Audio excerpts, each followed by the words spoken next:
কীর্তনে হঠাৎ করে কিসের ঝামেলা? ফাইনালি গাইস আজকেও আমরা কীর্তন শুনতে চলে এসেছি, কারণ বৃষ্টি এখন পুরোপুরি থেমে গেছে। তো চলো আজকে কতটা ভিড় আছে, কি হচ্ছে কি না হচ্ছে সবই তোমাদের সাথে শেয়ার করব।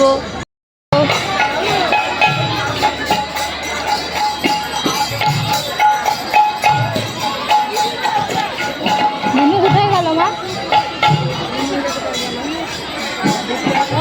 ওদের সাথে দেখা করতে। আমার মায়ের শাড়ি নেই, তাই আমার মা আগের দিনে শাড়িটা পরেই চলে এসেছে। এখন শুরু হচ্ছে সন্ধ্যা আরতি। আর আজকেও আমরা আগে যে বাঁশির দলের নাচ ছিল, পাড়ার যে কাকিমারা এই অনুষ্ঠানটা করেছিল সেটা দেখতে পারলাম না। যাই হোক, কিছু করার নেই। যাই হোক, সন্ধ্যা আরতিটা পেয়েছি তো সেটাই এখন উপভোগ করব। তো এই যে তোমরা দেখতে পাচ্ছ এখন আমাদের সন্ধ্যা আরতির পুজো শুরু হয়ে গেছে।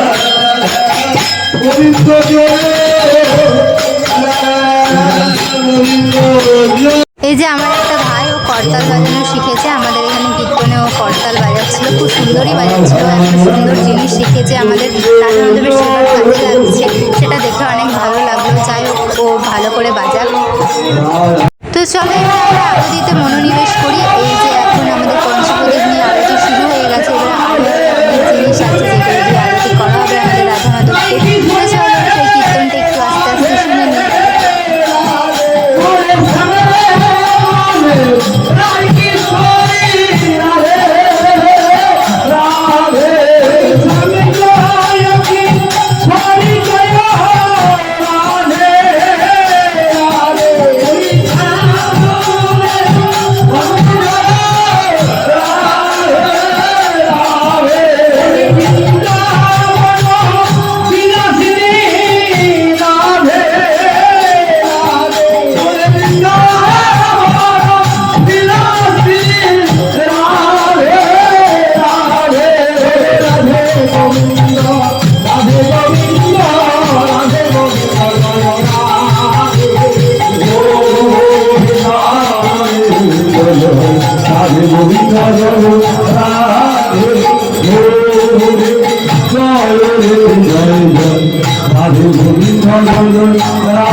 পঞ্চপ্রদীপ দিয়ে আরতি করা শেষ হয়ে গেছে। এবারে সবার কাছে এখন আরতিটা নিয়ে যাচ্ছে নেওয়ার জন্য।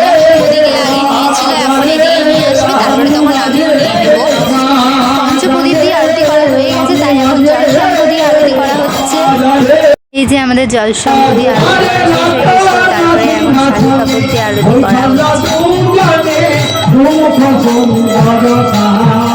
তার মধ্যে অল্প করে তোমরা আমার রাধা মাধবের দর্শনটা করে নাও। রাধা মাধবকে কেমন লাগছে সেটা কমেন্টে জানাবে।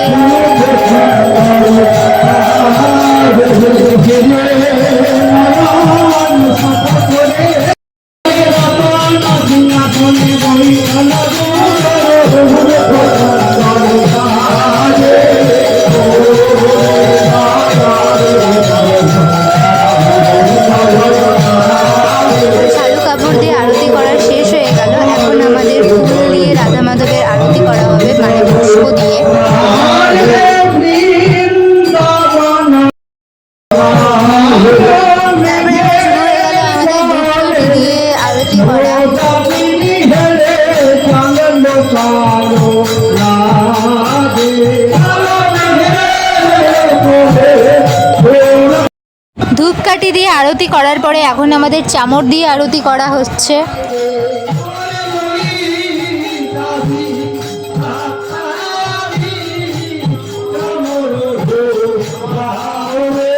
চামর দিয়ে আরতি করার পরে এখন ময়ূর পাখা দিয়ে আরতি করা শুরু হয়ে গেছে। ব্যাস এরপরে আমাদের শান্তি জল ছিটানো হবে, তারপরে আরতি শেষ।